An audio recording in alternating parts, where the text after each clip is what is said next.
Randomly rummaging through my yard, I came upon this, which is my old butterfly knife.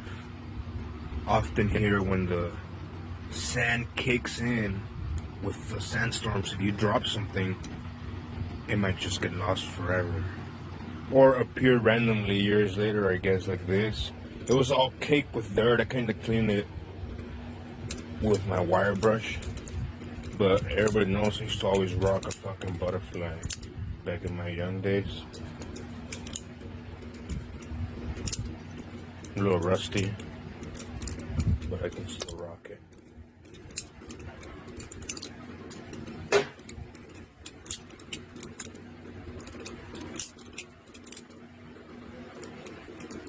I used to know tricks, flip it around my hand and everything. I just got that simple one right now and shit, but it's been years.